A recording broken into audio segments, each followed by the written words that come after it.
train yards, thinking about graveyards.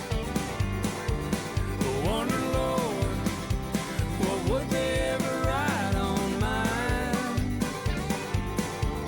Another soul laid to rest on cold Montana morning, just trying to make it north of 49. Good morning, guys. It's June 10th here this morning, so just got back up to this location we reset yesterday. We have the one trap in the culvert, the one just on the fence over there, another one just over there. So I don't see the wires twisted up. I was expecting to see something in that trap, but yeah, not sure what's going on. But I would say we definitely have a beaver inside the culvert. That's awesome. But I'm going to throw my waders here. I'll go and check these other two, and I'm going to reset it one more time just in case. Maybe there's another beaver here, I don't know. I can't remember if this is the second or the third one. If it's the third, there might be more. If it's the second, that's likely all of it. And yeah, then we can go ahead and start pulling this all the junk out of the culvert. I think I showed you guys yesterday, it's full from one end to the other, so yeah, there's some of the pile I pulled out yesterday and then all the sticks and everything, so there's probably a couple hours, 2 or 3 hours worth of me inside with a rake pulling all that stuff out. So throw my waders and we'll check this really quick, and this will be a short day, so yeah, hopefully I have luck in the few other traps we have out. Okay, so we got this trap reset back in here. And you can see I kind of have the sticks, they weren't super stable, so I actually put this stuff up on top, and now it's pretty firm in there. Nice little 3-year-old, or decent sized one, but and then that trap wasn't touched, that trap wasn't touched, so we will leave this here, and I'm off to the FIC AGM here for Institute of Canada AGM for the next few days, so I won't be around to check these, but that's fine. We're not skinning them anyway, so when I pull them up, I'll end up just taking the casters out and that sort of thing, and then yeah, toss them in the freezer, and they'll be ready for bear baits this fall. But yeah, good to have this one out of here, and then yeah, then the work really starts when we open up that culvert.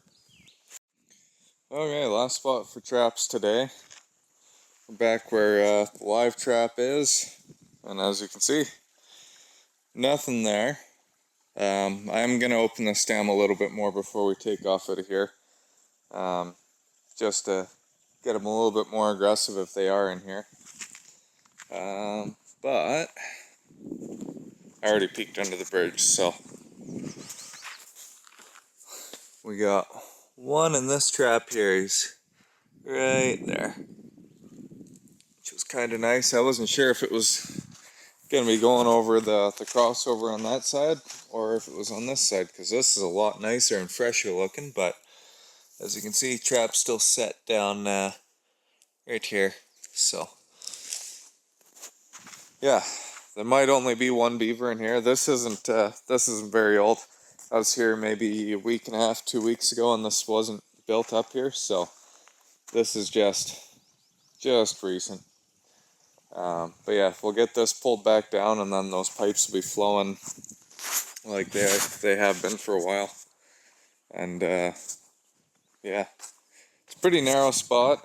It fills up really quick. Basically, if we pull these pipes, this water will drop about a good 1.5 feet or so in probably about 2 or 3 hours. And then if the beavers come and they dam that up, by morning it'll be back up to this level. So that's why we're not too worried about this area.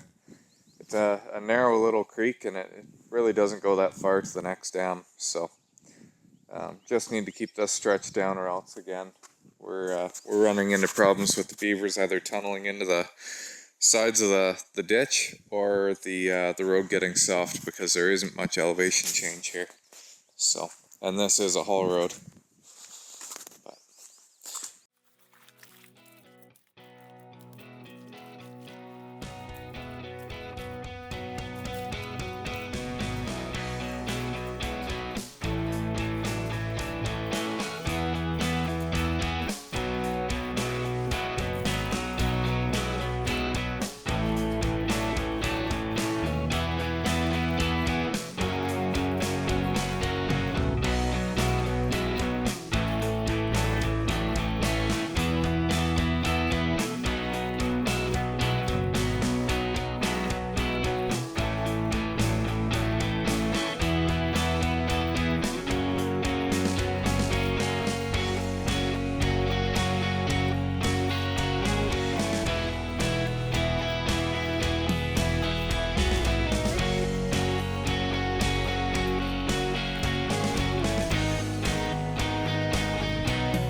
well, I'll show you this really quick. So this is the dam that caused us the issues here.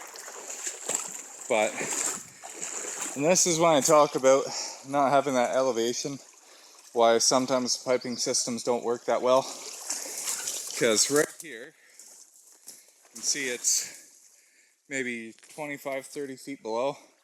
This is another beaver dam they built right here. But it's only, a foot tall, that sort of thing. And then even if the water goes down, it can only go down about 3 inches, because they've got another dam probably 50, 60 feet below that. So you get into areas like that, or like this, and these piping systems just don't work, because they'll just keep building a whole series of dams below it, and once the water comes up behind your pipes, they're no longer able to lower the water on the upstream side. So this dam's the only one we really care about here on the south side of the bridge, because we can get it down, what's that? That's close to probably 16, 18 inches now. And literally, the only water it's changing is underneath the dam here, and then where the pipes are.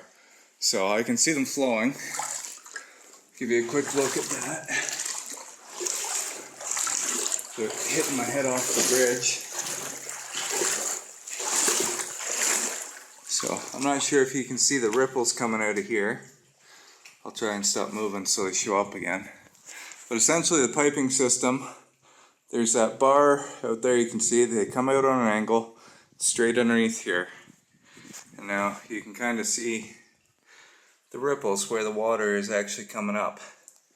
That's because these pipes, the discharge end is underneath all the stick and debris and all the other crap they put in here, but they can't plug the ends of the pipe. So yeah, the water rushes out basically right where my foot is here, and you can see it blowing up. So what we're doing is lowering the water actually in that pond up there. But this is the crossover we caught the beaver in last night. And this one here is the one they traditionally use. Sorry, I'm slurring words and trying to speak clearly for everybody, but I have a hard time with that. So, but yeah, that's essentially what we're doing. You can see how high the water was up on the bridge here. If we would let them dam it up even farther, it would get right up to the block. That's no good because it's going to end up rotting out this foundation, and especially on a haul road where we can't have that. So, but again, the piping system, the reason why we are using one there and keeping one up there is because that dam we can't get to with any of the heavy equipment, and I can rip it out 3 or 4 times a year. The beavers just keep rebuilding it. So if we have the pipes there, it doesn't matter if they build that up, the water will come through, not going to bother the bridge at all. They focus on this one here, and we can trap them.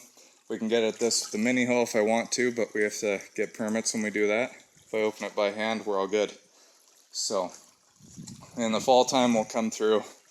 We'll clean this mess up here. It won't be holding back any water, so we'll be good at that point. But okay, if you're enjoying the content, as always, like, share, subscribe, and yeah, we'll see you in the next one.